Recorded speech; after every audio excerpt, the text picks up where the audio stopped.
So today I'm here with two of my very good friends from Nanaimo, which is where we are currently. Today I'm going to be talking to Noah about his transition. It's going to be a little bit of a Q&A. I'm going to ask him some stuff about what he's been through, what he's currently going through, positives and negatives, just to see what his experience was like. Hopefully some of you guys out there will find it helpful, some of you will be able to relate, or will just think it's an interesting story to listen to.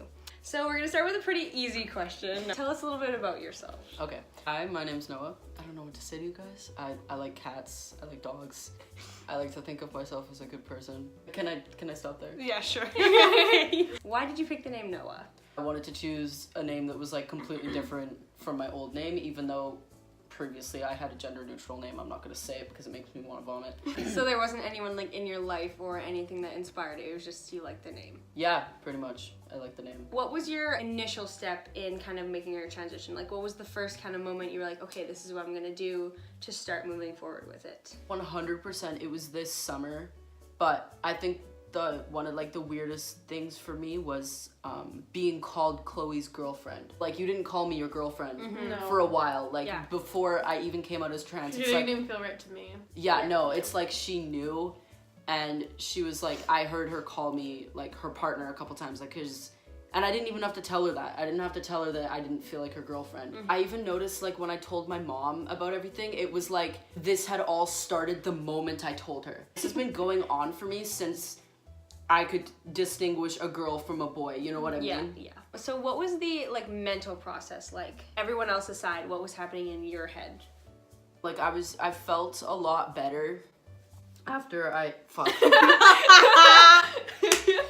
definitely felt a lot better after I like actually like changed my name on Instagram and Facebook, and I like created a brand new Snapchat. That was like a huge milestone for me, was changing all that stuff, because I was so scared to come out on social media. But the amount of people that just like instantly followed me and instantly like texted me and said, wow, I'm so proud of you, honestly not surprised, because I was expecting hate. I was expecting losing all my friends. I was expecting like the worst, and I got pretty much the best. But that was definitely the biggest mental barrier to break through, was thinking, what are other people gonna think of me? I mean, you were fortunate in the sense that like you didn't get anyone that hated on you or that didn't respect and support you. But if it's happening to anyone out there, I mean, just know that the people that support you are much more important than anybody that doesn't. What was the biggest challenge thus far in kind of going through your transition? Like, what was something that really kind of almost brought you to the point where you gave up? I haven't reached a point where I've been like, all right, this is enough, I need to stop. No, like, I need to keep going. Everything that I've done recently has just made me so much happier as a person that there is no way I would ever go back to my old life. There's been hard days, but it's never been like, okay, no, I'm definitely cis. It's never been like that. This is a more specific question and a more kind of on the positive side question. What were some things that really helped you just stay focused and know that it would work out in the end? A lot of waiting all the time, like waiting for doctor's appointments, waiting for hormones, waiting for surgery, waiting for this, waiting for that, waiting for your name change, waiting for your gender. Like, it's so much waiting. I was like, okay, well, eventually I'll be taking hormones. And that was like the one thing that was really bugging me the most about waiting for was the hormones. And now that I'm on them, I'm like, I feel so much better. And it's crazy like how much it actually changes you. Like, it's literally insane. But I genuinely think that it actually changed my thoughts. And I think it definitely did. I mean, anyone can say, like, you look in the mirror, you look different, you feel different, you know what I mean? It's not just, oh, I look different, but I still feel the same. So definitely staying patient was one of them. Yeah, like being patient and knowing that one day it's gonna be okay. And 5 years from now, I'm probably gonna laugh at myself at how fucking depressed I was. Like, exactly. I'll be like, that's funny, like, that's over now. I think that's a good thing too, is just knowing that this is all temporary and things will always be changing and getting better and stuff like that. So Chloe, why don't you tell us what it was like for you to watch this happen, and like how did you help Noah get through it? Honestly, just like making him feel good inside, like, you know, just like calling him handsome and like, you know, just I don't know, just like staying positive and just telling him that he can like get through it, and like he always has my support. We're getting to the end of my questions here, but I have a couple important ones before we end.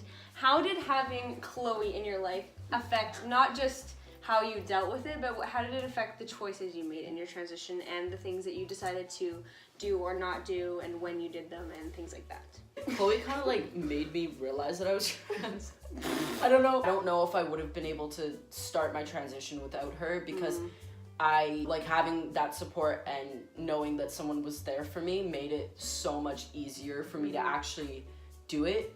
So I think that is really like the biggest thing, I guess, because like she's just been my like support system, and it would have been really hard to do it without her.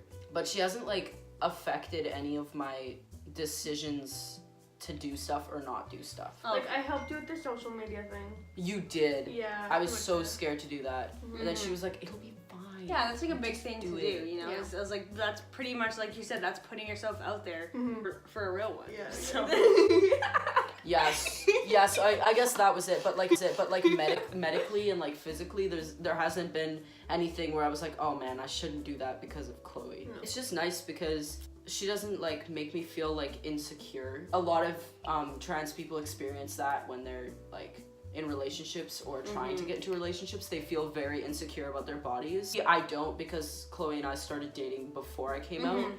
I think that definitely made a difference, you know, had an effect on it. Yeah, she just makes me feel safe and secure, and it's just, it's nice. Aww.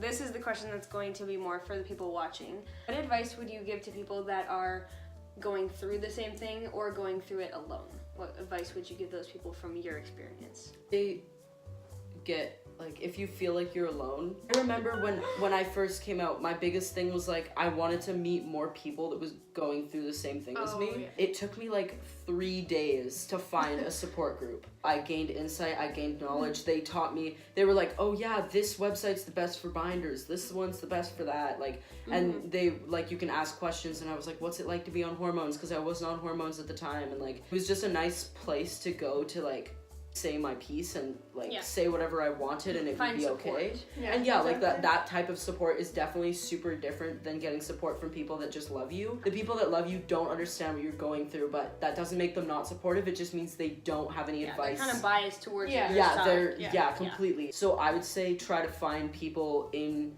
your community that are also trans, or try to find a support group, or even go online. Like there's YouTube.